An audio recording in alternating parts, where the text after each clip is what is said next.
numérique? Est-ce qu'il y a des changements aussi qui s'opèrent avec la technologie? Ils font de tout et de n'importe quoi, ils poussent à bout la technologie.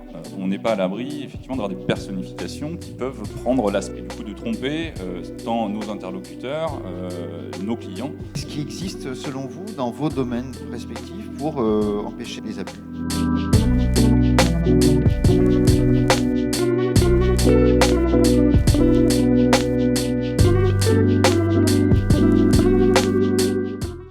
Bonjour à tous, rebonjour. Bienvenue sur cette première table ronde qui est présentée par Verjam.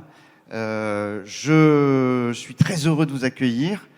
Aujourd'hui, nous allons aborder un sujet pour certains épineux, pour d'autres d'une banalité remarquable. En tout cas, c'est un sujet qui soulève énormément de débats. Donc, j'espère qu'on va essayer d'apporter des réponses aux questionnements que vous posez. Je vais commencer tout de suite par vous présenter nos interlocuteurs qui vont se présenter eux-mêmes. Je leur laisse la parole de façon à ce que vous puissiez mesurer la qualité des intervenants aujourd'hui. Voilà. Premier intervenant, bonjour. Bonjour à tous, donc Hervé Routin, je travaille chez Airbus et je suis en charge des expériences réalité augmentée et réalité virtuelle, avec une mission d'industrialisation de ces solutions, comme on en a parlé dans le meeting d'introduction, sur différents domaines, de l'ingénierie au marketing, en passant par les étapes de production. Et également, depuis peu, Airbus s'intéressant énormément à ces sujets, en charge dans mes équipes de l'agrégation des sujets autour du métavers, et notamment du métavers industriel.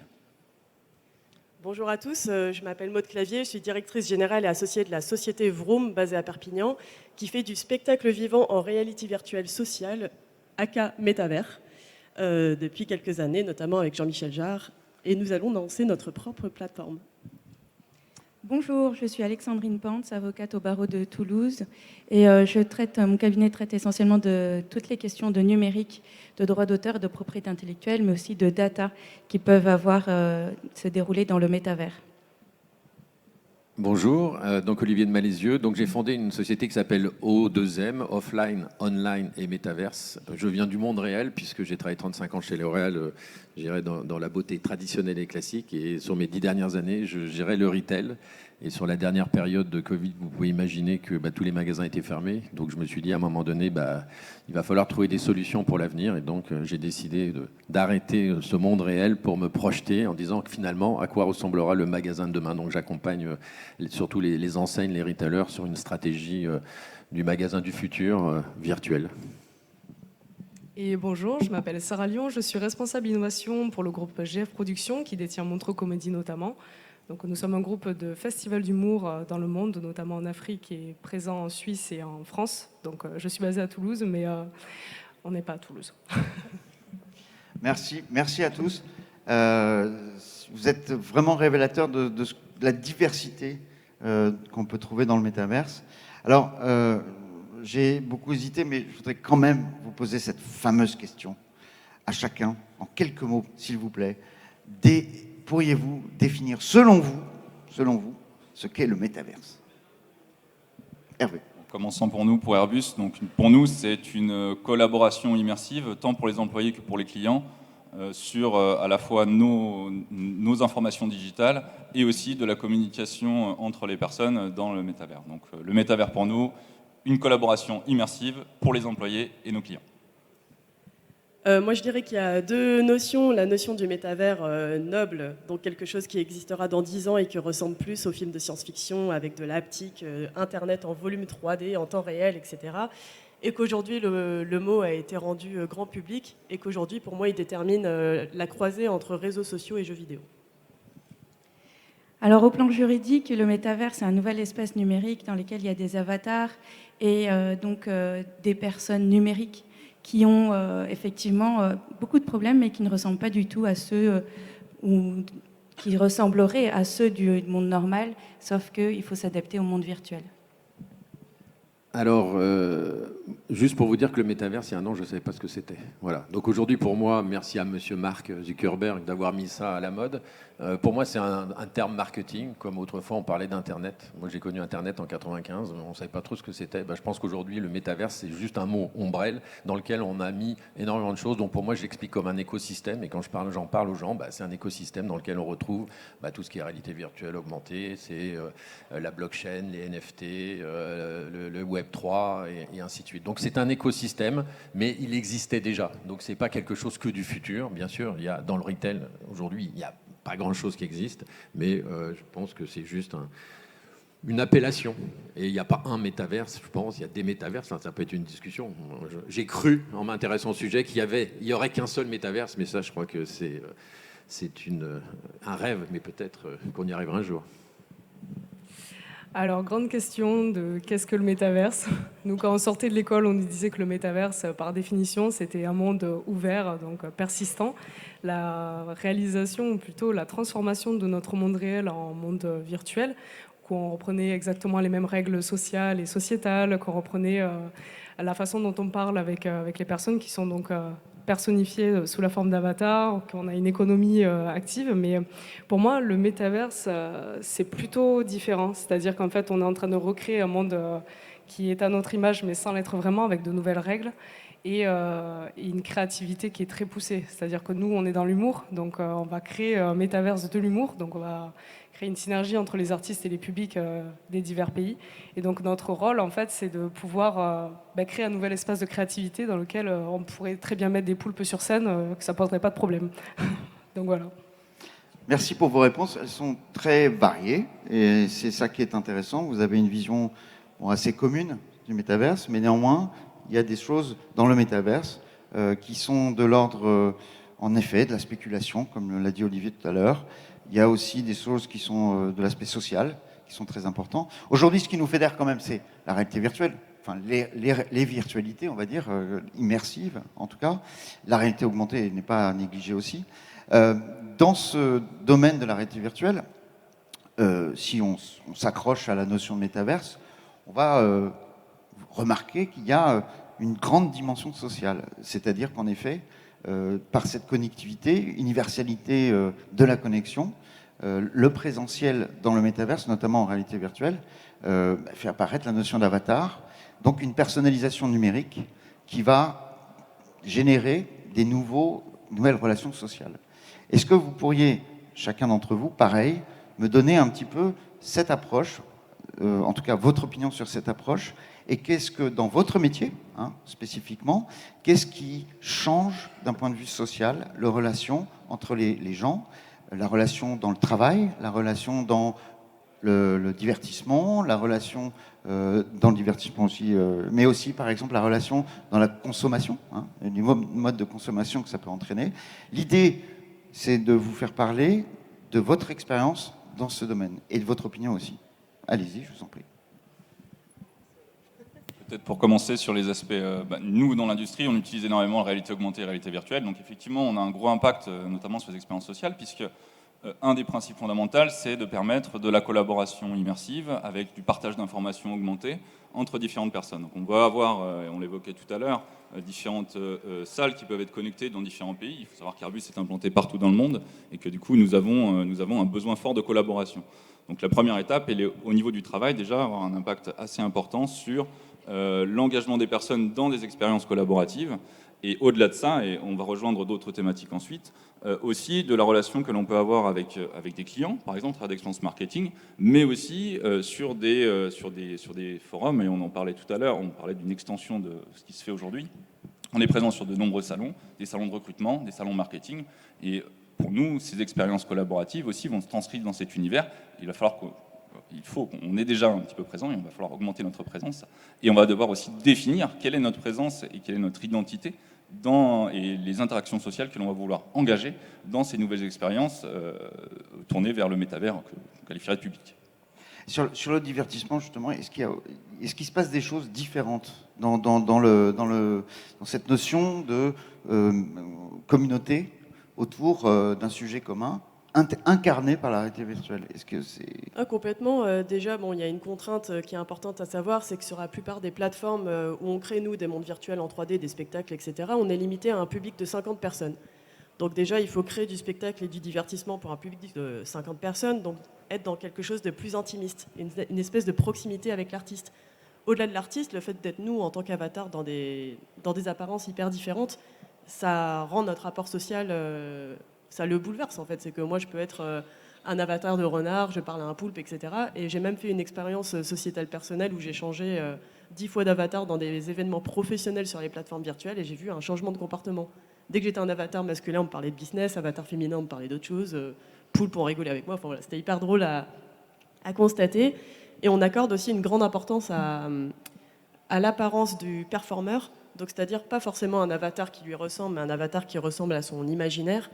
Et du coup, sa façon de se déplacer aussi dans l'environnement, de créer quelque chose qui est à la croisée du vidéoclip et du concert, donc pas forcément une performance scénique. Ça change aussi le rapport du public à leur performeur. Ça crée un lien et une sorte d'intimité. Donc ça change. Enfin, je pourrais parler du sujet 3 heures, mais je ne vais pas le faire là. Non, change mais beaucoup de choses. on a bien compris cette notion de justement de possibilité de changer dans la relation sociale, d'interlocuteur, d'apparence, etc. Et c'est très icebreaker. Ouais. Absolument. Et est-ce que c'est pareil dans le cadre du divertissement humoristique? Est-ce qu'il y a des changements aussi qui s'opèrent avec la technologie, cette technologie distancielle qui incarne aussi, par le biais d'avatars ou alors d'hologrammes, peut-être un changement vis-à-vis du public, etc. Est-ce que c'est quelque chose qu'on ressent ? Oui, tout à fait. En fait, ce qui est plus difficile au début, c'est qu'on a une méconnaissance du sujet vis-à-vis des artistes. Donc, c'est un peu compliqué pour eux de prendre en main le sujet, mais une fois que c'est fait, ils s'éclatent, quoi. Ils ont une créativité débordante, c'est de par leur métier. Donc, ils font de tout et de n'importe quoi. Ils poussent à bout la technologie. Et nous, là où la différence est grande par rapport au spectacle qu'on a tendance à faire depuis 30 ans, c'est que, en fait, jusque-là, quand on avait besoin de parler à un artiste humoriste qui était par exemple en Corée, il y a du décalage horaire, ça marche pas, ou alors il fallait y aller, c'était très compliqué. Alors que là, nous, on a une grande question d'internationalisation du sujet humoristique, où on va avoir des spectacles avec un Coréen, une personne qui est au Canada, une personne qui est en France, une personne qui est en Suisse, etc. Et ça crée en fait tout un changement parce qu'en fait c'est des cultures qui se rassemblent pour faire un même spectacle.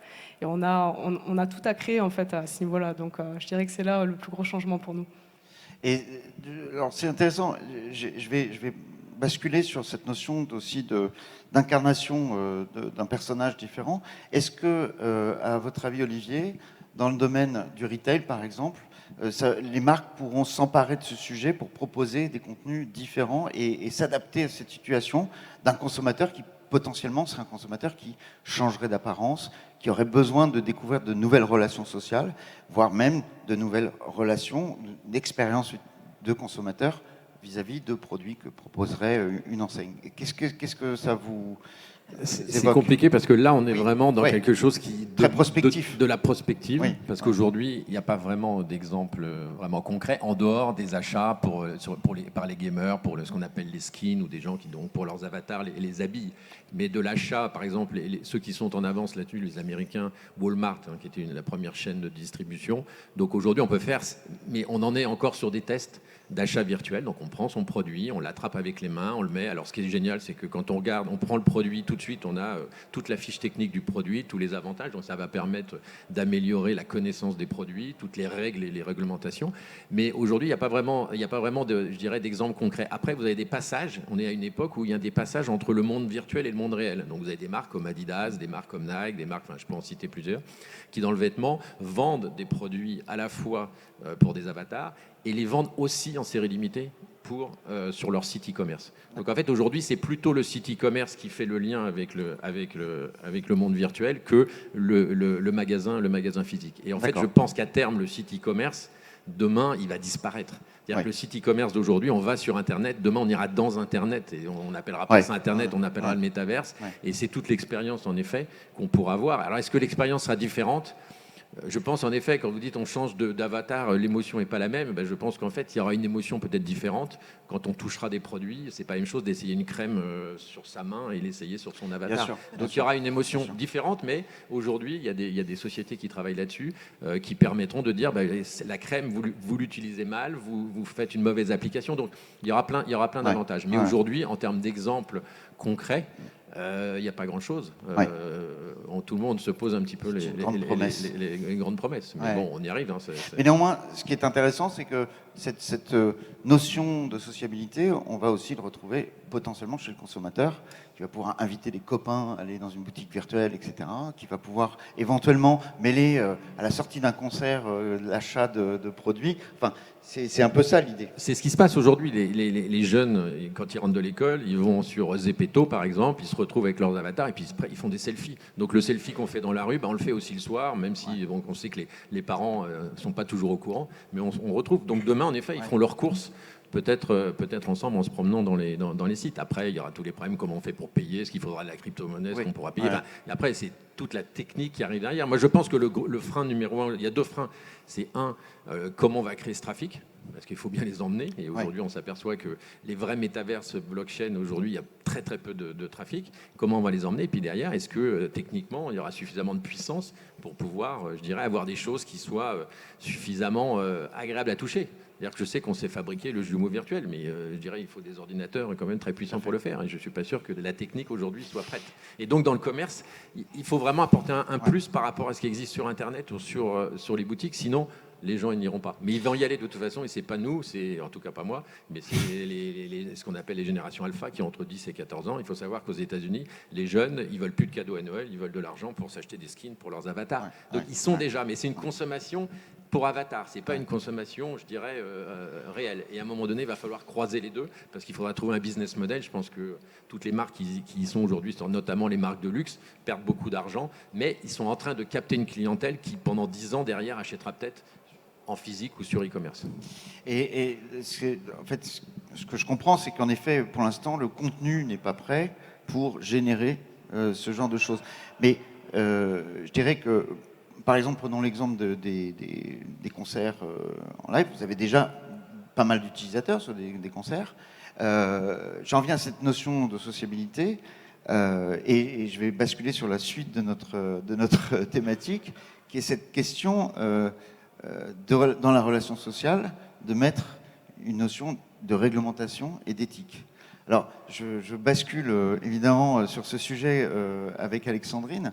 On a tous lu dans la presse qu'il y a eu un certain nombre d'incidents sur les réseaux sociaux en réalité virtuelle ces derniers mois, ces dernières années, avec des notions de harcèlement, etc. Alors, on est par avatar interposé. Ces choses, ces événements qui sont issus de relations sociales biaisées, avec peut-être aussi une notion qu'on retrouve dans la réalité, quelque part. Comment, à votre avis, Alexandrine, le monde juridique s'approprie petit à petit ce genre de problématique et quelle réponse peut apporter la jurisprudence ou la justice dans ce domaine? Y a-t-il une législation qui protège ce genre de choses? Comment, moi qui vais écouter un concert de Jean-Michel Jarre demain, je vais me trouver en sécurité? Quels outils je peux utiliser pour me protéger quelque part? C'est un vaste débat qui existe, dont les prémices sont faites visibles dans les réseaux sociaux, parce que les réseaux sociaux transportent effectivement déjà leur part de difficultés sociales, avec des gens qui s'expriment de façon plus ou moins bienveillante et qui transportent aussi avec eux, qui véhiculent des images et des messages qui peuvent aller de la bienveillance à la malveillance, à la haine, à l'incitation à des choses plus graves, à des crimes ou autres. Effectivement, la difficulté, elle est de 2 dimensions. La première, c'est quel est ce statut juridique de l'avatar qui peut changer de skin, on change de plateforme, on n'est plus la même non plus aussi, parce qu'on peut avoir plusieurs avatars, plusieurs plateformes. On y va parce que la journée, on fait effectivement des salons pro, le soir parce qu'on est en train d'acheter, ou bien parce qu'on est le parent qui veut surveiller son enfant sur Roblox. Effectivement, on peut avoir aussi diverses dimensions, ce qu'on connaît déjà finalement avec l'utilisation des réseaux sociaux. Pour l'instant, la législation y répond d'une manière, on va pas dire très binaire, très 2D. C'est que ce qui n'est pas une infraction qui n'est pas commise dans le monde physique avec une personne physique et qui a un rapport avec le physique de la personne, ben, elle n'est pas commise. Donc effectivement, tout ce qui va être de l'ordre de l'attouchement ou des infractions sexuelles ne vont pas être reconnues en tant que telles. Par contre, tout ce qui va être des infractions d'ordre moral, de la diffamation, de l'atteinte à la réputation ou des messages malveillants va être appréhendé par le droit parce que là, effectivement, on a une législation qui, même si elle est un peu vieille, va s'appliquer sur Internet, les réseaux sociaux et par extension les métavers. Mais ça va être une difficulté, et c'est la deuxième dimension, c'est quelle est cette personne qui s'est inscrite sur la plateforme? Est-ce qu'elle se sera vraiment identifiée? Est-ce qu'on aura des données personnelles qui seront à jour? Qui les garde, ces données personnelles? Qui a droit, en fait, à garder ces logs? Qui y a accès? Et c'est là où, enfin, donc on a le RGPD qui est un socle, en fait. Mais c'est un socle réglementaire, et j'ai envie de dire qui est d'un niveau très bas, même si on le trouve contraignant. En fait, on a un deuxième socle qui vient d'arriver, c'est le Digital Service Act, qui va permettre une meilleure régulation, qui va impacter plus l'usage des plateformes relativement aux données qu'ils génèrent du fait de l'utilisation par leurs utilisateurs. Donc, c'est des données qui ne sont pas directes, qui ne sont pas directement comprises dans le RGPD, mais qui va les obliger déjà à dire ce qu'ils en font et à les réguler. Et une deuxième chose aussi, c'est que ça va être le Digital Market Act qui va réguler l'usage en fait des usagers entre eux, c'est-à-dire des retailers qui vont aller sur les plateformes et qui vont pouvoir faire du business sur les plateformes et vont pouvoir avoir une meilleure concurrence. Les plateformes seront régulées par rapport à ces usagers. Pourquoi? Parce qu'elles ne pourront plus contraindre les retailers dans certains carcans qui aujourd'hui bloquent en fait l'usage et par ricochet impactent aussi les consommateurs. Donc on a en fait un socle de législation européen. Ça c'est important parce qu'on a 27 pays qui se sont unis quand même pour dialoguer et négocier ces actes et qui va irriguer maintenant toutes ces plateformes, à la fois les réseaux sociaux et à la fois les plateformes de métavers. On est déjà sur des notions de métavers qui sont déjà prévues en fait par ces actes-là. Non, c'est une question justement parce que RGPD c'est l'Europe, donc ça veut dire qu'on fait ce qu'on veut en Asie, aux États-Unis. Et deuxièmement, la législation, c'est de quel pays? Aujourd'hui, quand je fais un acte aux États-Unis, je suis puni par la loi américaine, et encore par État en plus quelquefois. En France, c'est la France. Donc, je suis avec mon avatar, je suis au bout du monde. C'est quoi la législation qui est là-haut?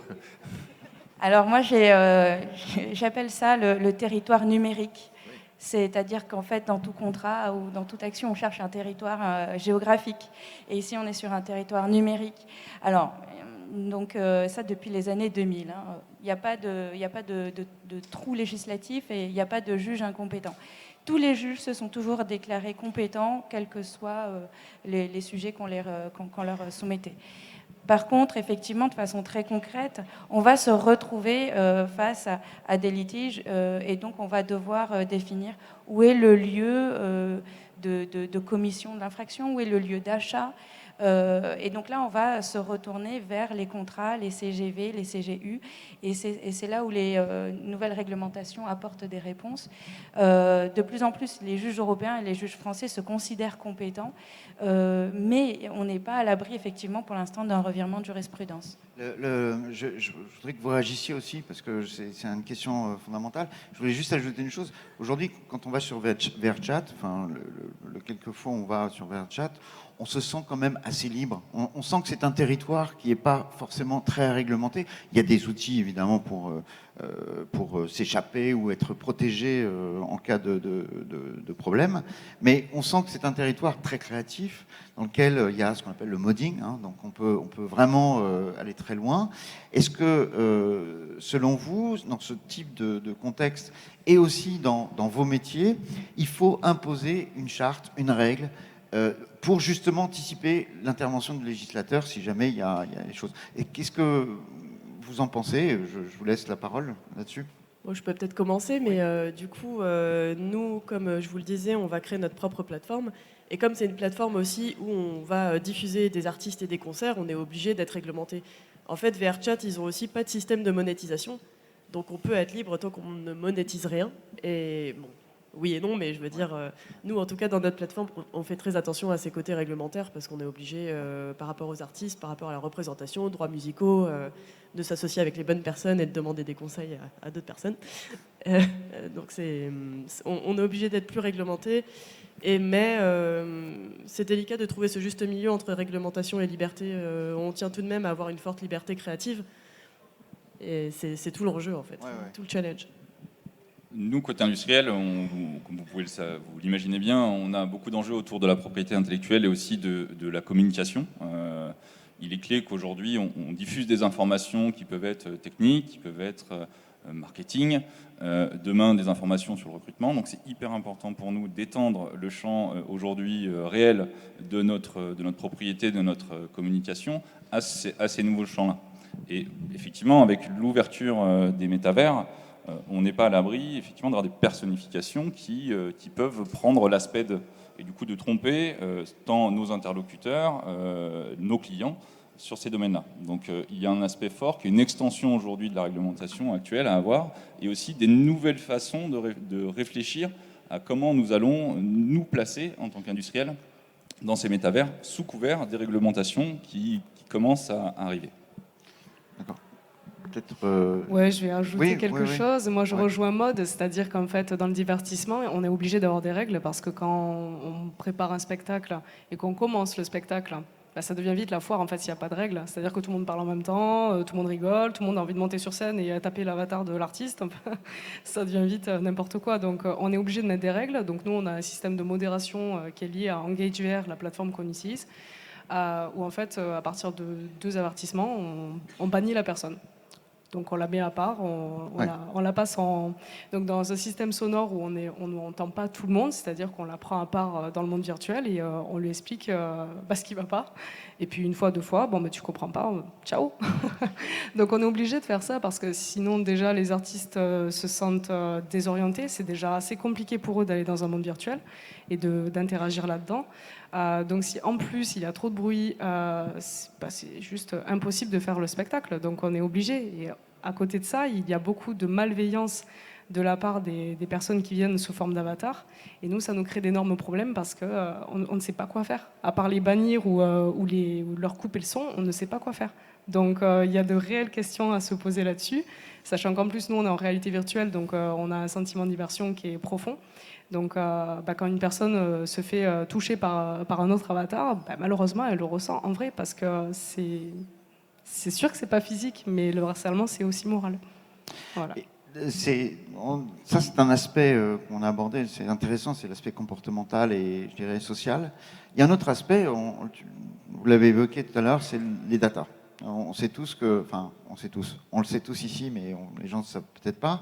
Quand on met un casque virtuel sur la tête ou qu'on prend les manettes, on génère des datas qui sont des datas de positionnement dans l'espace, etc. On génère un nombre très très grand de datas. Il y a même des casques qui ont des détecteurs biométriques qui suivent le regard, etc. C'est pas de la science-fiction, ça existe vraiment et c'est en vente sur le marché.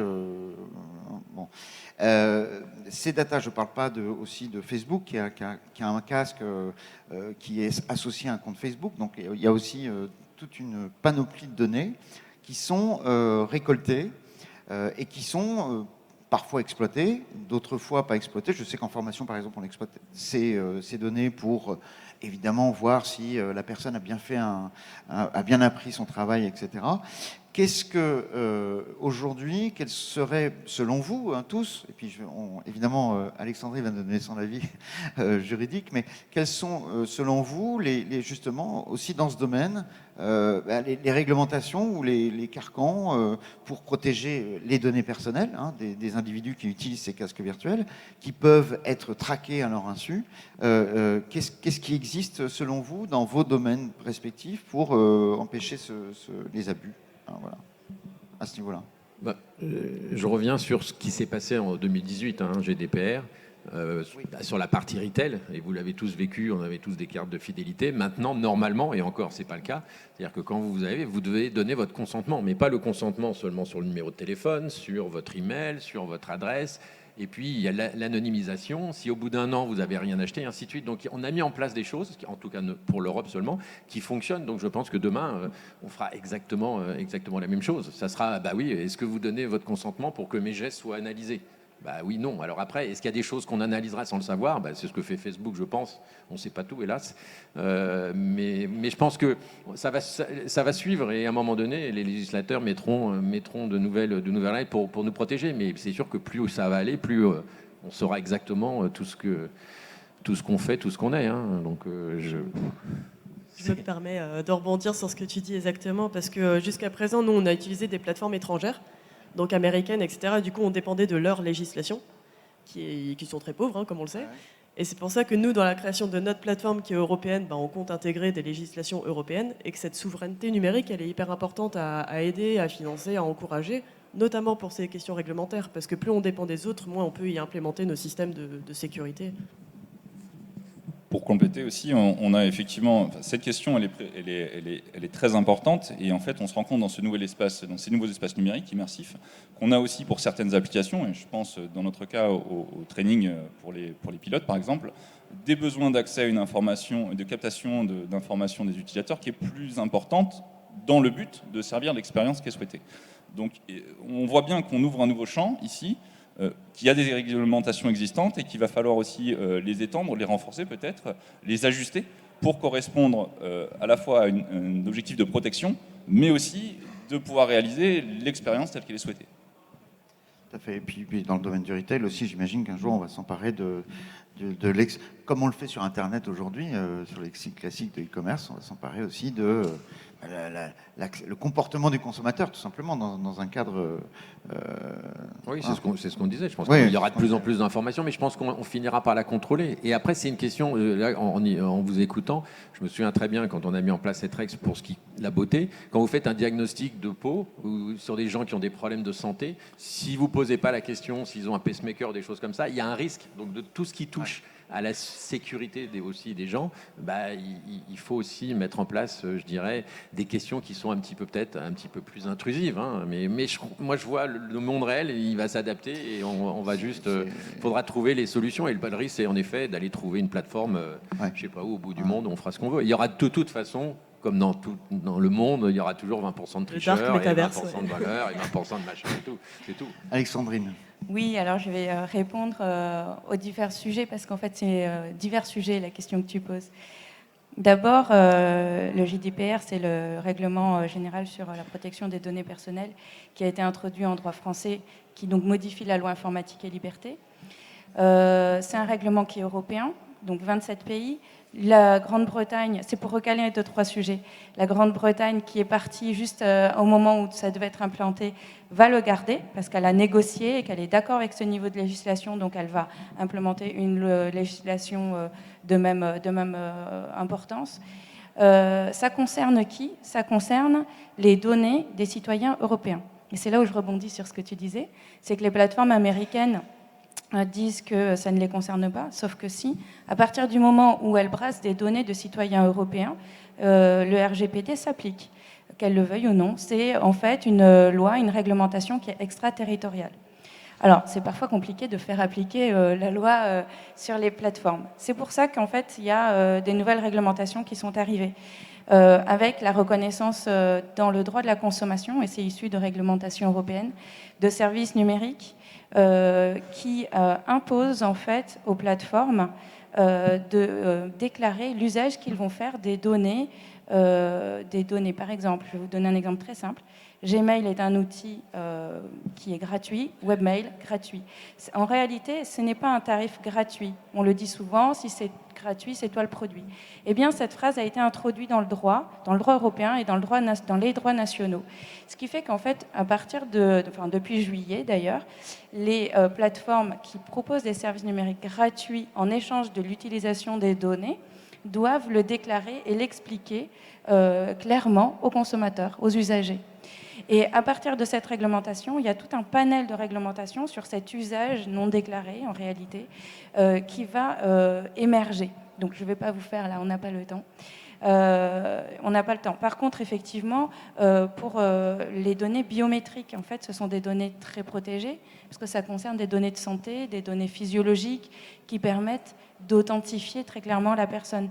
Donc moi, la recommandation que je ferai, c'est effectivement ce qui vient d'être dit, c'est qu'il faut très clairement lister les usages qui vont être faits et demander l'autorisation très clairement à la personne de savoir si elle est d'accord pour que ça soit juste un usage de formation pour améliorer l'outil ou améliorer la performance, ou bien est-ce que ça va être un peu plus loin pour des statistiques ultérieures. D'où l'importance de bien sensibiliser les gens à ces nouvelles technologies, parce qu'en effet, ici il s'agit juste de donner son consentement en cliquant sur oui, à partir du moment où on décrit le fait de prendre les données biométriques, les analyser, les faire passer par l'IA, etc.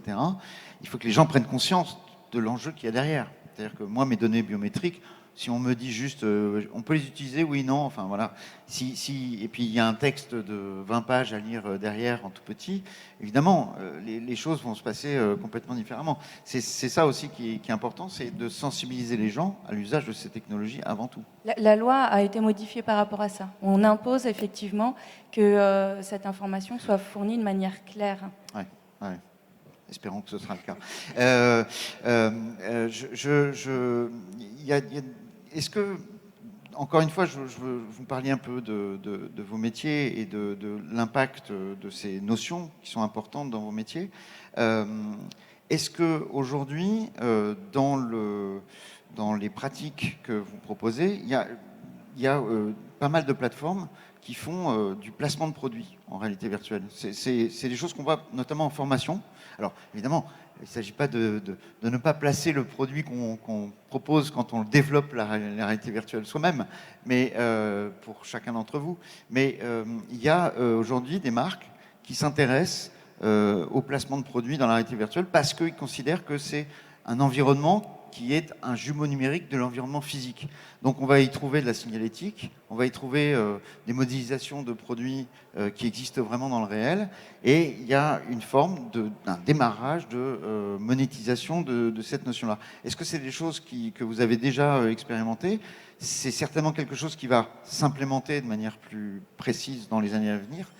Qu'est-ce que vous pourriez dire là-dessus chacun ? Enfin voilà, librement. Alors, si je peux répondre à la question, désolé. Déjà, nous, on est sur EngageVR, donc une plateforme existante de monde virtuel, pardon, et donc à chaque fois qu'on utilise leur monde virtuel, il y a leur logo dans ces mondes virtuels. Donc déjà, on pourrait dire qu'il y a ce placement-là, et puis dans les autres qu'on a pu essayer, c'était le cas également. Dans les propositions qu'on fait d'expérience, on est toujours accompagné de partenaires. Par exemple, pour ne citer que Microsoft ou Holoforge, ce type d'entreprise qui vont demander en fait d'avoir leur logo apposé sur ce monde virtuel pour pouvoir faire partie de l'expérience et qu'on puisse les reconnaître facilement. Donc on va placer leur logo, on va peut-être mettre un teaser promotionnel. Donc en effet, on a pas mal de placements de produits là-dessus ou de marques. Je voulais juste dire que sur Second Life, il y a 20 ans, il y avait déjà du placement de produits. Et il y avait des marques déjà. Bon, donc c'est pas quelque chose de nouveau. Après, autre chose, c'est que je me souviens quand on faisait les premières banners sur Internet, moi je me souviens très bien, on montrait ça, on me disait mais c'est quoi le retour sur l'investissement ? Et on était incapable de dire. Aujourd'hui, on est capable, on a des KPIs, on a de la data. Donc je pense que les marques vont y aller de plus en plus. Aujourd'hui, c'est de la com. On fait ça, on fait un peu du buzz. Et demain, quand on aura des outils pour mesurer, on dit bah voilà, quand j'investis tant, ça me rapporte tant. Mais c'est comme de mettre dans un film un placement de produit. Mais derrière, il y a combien de derrière ? Il y aura combien d'utilisateurs ? Et la difficulté, c'est il y a des marques qui ont fait des expériences. en allant chercher du volume. Et ils ont pris quoi, les gamers? Parce que c'est là où il y a le plus de volume. Sauf que les gamers ont vu à un moment donné apparaître pendant leur jeu une marque qui n'avait rien à voir, et la marque est complètement démolie par les gamers. Donc en fait, il faut faire très attention aujourd'hui, parce que où on va, et c'est pour ça que les gens aujourd'hui, ils vont à tâtons, et qu'ils préfèrent dire, voilà, utilisons des skins pour les avatars, c'est plus facile que d'aller mettre un produit, je dirais un shampoing ou quelque chose comme ça, parce que le gamer, il n'est pas du tout aujourd'hui, je pense, dans cet état d'esprit-là. Et en plus, comme on est complètement dans sa bulle, je pense que c'est pas encore. Mais ça viendra sûrement. Mais pareil, je pense que peut-être sur les nouvelles générations. Mais donc, il faut faire pas se tromper de public. Si je prends l'aspect industriel aussi, nous, clairement, c'est un sujet de communication. Au-delà du sujet de placement de produits, c'est un sujet de communication et également pour communiquer à la fois avec nos clients, mais aussi peut-être demain avec des expériences plus collaboratives ou de jeux sur lesquels on se doit aussi d'être présent. Pourquoi? Pas seulement pour promouvoir différents éléments, mais aussi pour donner accès aux personnes qui le souhaitent à du contenu de qualité. Je pense à des avions Airbus, à des hélicoptères Airbus qui font partie de l'écosystème et que de nombreux gamers aujourd'hui, je pense, cherchent à avoir dans Flight Simulator ou dans d'autres expériences de jeu. Tout à fait. Et pour notre côté, du coup, moi je crois beaucoup au placement de produits immersifs sous forme d'objets 3D. Donc les logos, pour moi, n'ont pas de sens virtuellement parce qu'ils n'intéressent pas. Pour parler d'une activation en particulier, pour le festival South by Southwest, on a intégré un taxi volant Volkswagen. Donc dans un environnement imaginaire, on peut prendre une voiture qui existe, mais on peut faire quelque chose d'extraordinaire avec et de virtuel, donc voler. Pareil pour les shampoings, on peut s'amuser à intégrer du shampoing et d'un coup avoir une coupe afro avec son avatar. Enfin, on peut être un peu créatif dans la façon de mettre ses produits, donc ce ne sera pas l'expérience réaliste de l'effet produit, mais ce sera une gamification qui va inciter les gens à aimer la marque, à la trouver cool, à la trouver fun. Tout comme Burger King fait des super campagnes de marketing, communication, là c'est un peu ça. Donc on ne peut pas encore quantifier vraiment. J'ai pas dit qu'on ne pouvait pas le faire, mais c'est vrai que Burger King c'est un super exemple parce que les gamers trouvent ça génial parce que c'est un jeu.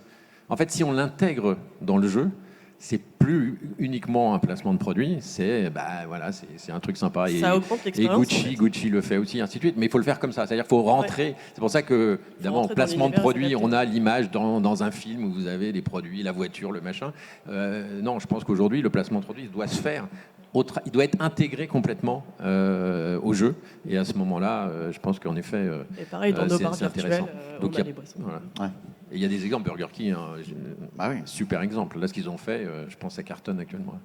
Et Walmart a son propre espace dans Roblox depuis quelques temps. Oui, c'est aussi. vrai, tout à fait. Et le droit, pour le coup, a une petite longueur d'avance puisque les marques tridimensionnelles, c'est comme ça qu'on dit, sont reconnues et peuvent être déposées depuis 2 ans dans toute l'Europe.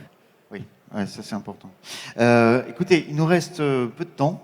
Est-ce que je vais vous laisser un petit mot de conclusion, et puis s'il y a quelques questions, j'espère que ce sera possible dans l'Assemblée. On a essayé d'aborder le sujet, mais de manière un peu générale, sur l'axe social. J'espère que aussi ça a plu à l'audience. En conclusion, est-ce que vous voulez dire quelques mots? Voilà. Peut-être un mot, on parle beaucoup de métavers, on parlait depuis longtemps de réalité augmentée, réalité virtuelle, donc on sent qu'on est en train de basculer aujourd'hui dans une expérience de plus en plus riche, de plus en plus immersive, et toutes ces questions, comme celles qu'on s'est posées aujourd'hui, doivent être posées pour pouvoir vraiment entrer dans une expérience qui est la plus sécurisée, la plus représentative, et aussi la plus immersive possible pour les utilisateurs. Donc il est hyper important de continuer de parler de cybersécurité, d'identité numérique, avant de vouloir déployer ces solutions de manière massifiée. Oui. Effectivement, tout ce qui est métavers, c'est un travail collégial énorme parce qu'on parle de droit, on va parler d'écologie aussi, de calcul d'impact. Enfin, il y a énormément de choses dont il faut tenir compte. Et pour faire l'instant pub, placement de produits dans cette table ronde, nous sortons de notre plateforme le 10 janvier et vous êtes bienvenus à l'essayer. Vous pouvez tout voir sur vroom.world. Oui, alors pour continuer sur cette mutation, je pense que nos usages depuis 20 ans, 25 ans, nous permettent d'avoir acquis une certaine maturité pour aborder le métavers. Effectivement, on a beaucoup de questions à résoudre, mais cette expérience qu'on a d'Internet, des réseaux sociaux, va nous permettre d'aborder les choses de manière un peu plus mature. Moi, je ne suis pas du tout de la tech, donc justement, je vais parler de ça, parce que je pense que ce qui fera la différence, c'est le device qu'on aura derrière. Parce qu'aujourd'hui, quand on regarde des projections de casques, on dit 30 millions. 30 millions, c'est rien. le jour où Apple, Meta, enfin on ne sait pas qui sortira quelque chose de nouveau et qu'on n'aura pas besoin de se promener qu'un sac à dos avec un casque, peut-être qu'à ce moment-là, les gens iront. Et je crois qu'en fait, il n'y aura pas que de la réalité virtuelle. On va être dans un monde hybride où il y aura de la réalité virtuelle, augmentée, mixte et tout ce qu'on veut. Et chacun y prendra son truc et chacun y trouvera son expérience. Donc je pense que la technique va nous guider. Moi, je me souviens quand on avait le BlackBerry, on envoyait des mails avec un BlackBerry, c'était extraordinaire. Et on faisait des photos, elles étaient grandes comme ça, on était super contents. Ouais. Puis on est passé à l'iPhone, et puis maintenant on ne peut pas s'en passer. J'ai cassé le mien hier soir, et je peux vous dire que ça va plus du tout, je n'ai pas dormi de la nuit. Oui. Donc en fait, à un moment donné, c'est Divas qui a fait... J'aurais perdu mon BlackBerry, je dis c'est pas grave, je vais être tranquille pendant 24 heures. Donc je pense que la technologie va faire demain que tout ça va avancer. Donc bien sûr, j'y crois, et demain, on achètera tous sûrement des choses, en tout cas en consommation, mais ça sera un mélange. Juste un truc, si je vous prends juste la beauté, les pays anglo-saxons aujourd'hui, en e-commerce, c'est plus de 50%, c'est du e-commerce. Donc c'est énorme. Et moi, j'ai vendu du maquillage, j'ai vendu une marque qui vendait du maquillage avec des masques, sans testeur. Et on s'est aperçu que finalement, on était capable de vendre du maquillage sans testeur, sans les essayer, ainsi de suite. Donc en fait, l'être humain, il a une capacité d'adaptation qui est extraordinaire. Donc moi, je pense qu'on va y aller. Dans combien de temps? Je dirais, il ne faudrait pas une deuxième pandémie pour qu'on aille encore plus vite, parce que c'est ce qui fait souvent les évolutions technologiques, mais on y va en tout cas. C'est pour ça qu'il faut être prêt, et tous ceux qui travaillent dans ce domaine-là, aujourd'hui, oui, on essuie les plâtres, mais c'est les premiers, Internet, c'est les premiers qui ont essuyé les plâtres qui aujourd'hui arrêtent de travailler. Sarah? Pour faire très très court, moi je dirais qu'avec tout ce qu'on crée, en fait, on va toujours très très loin dans la technologie, dans les innovations, mais pour moi, ce qui est important, c'est qu'on réfléchisse sur les usages, parce que c'est ça qui définit en fait la technologie, c'est ce qu'on va en faire, qui va l'utiliser et quelles expériences utilisateurs on va pouvoir créer après ça.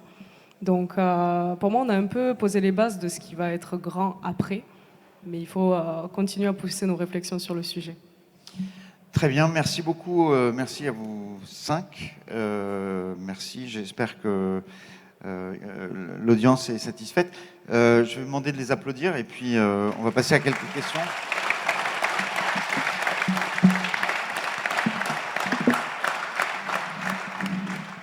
On a le temps pour peut-être une ou deux questions. Y en a-t-il? Bonjour à tous. Moi, je vais vous partager ma vision sur le métavers. Je travaille dans un centre de recherche qui s'appelle CEATEC en Australie. Est-ce que c'est une info ou une intox? Bien, une infox. Non, c'est vraiment une info. Ça fait quand même plus de 20 ans qu'on travaille sur le métaverse. Alors, dans le monde de l'industrie, on parle plutôt de jumeaux numériques. Qu'est-ce que c'est le jumeau numérique? C'est la digitalisation de chaînes de production. On vient ajouter des informations informationnelles, etc. Et ça permet de faire des bons choix avant de les mettre en mise en production. C'est un peu comme le BIM dans le Building Information Modeling dans le bâtiment.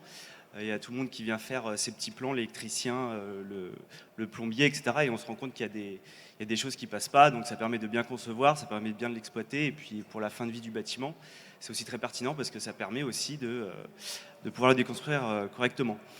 Donc c'est pas une infox, en plus il suffit de regarder les investissements dans le métaverse. Aujourd'hui il y a de grandes technologies où il y a un investissement de dingue et le métaverse en est une.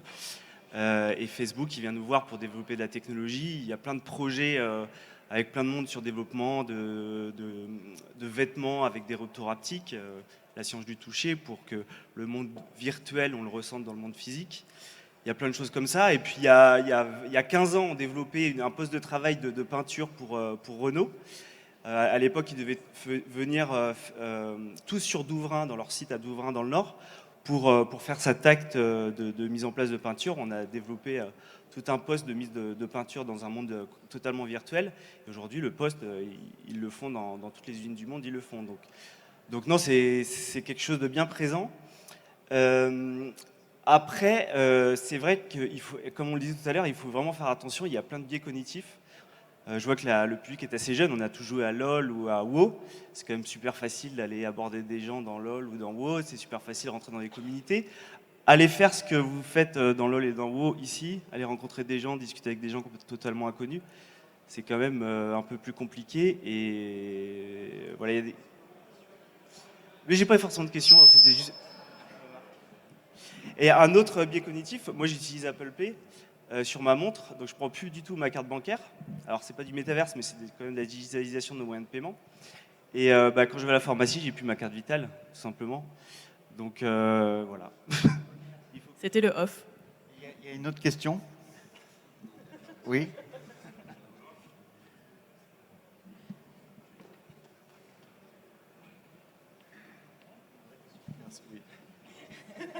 Donc, bonjour à tous, je suis un élève en T1 chez Epitech.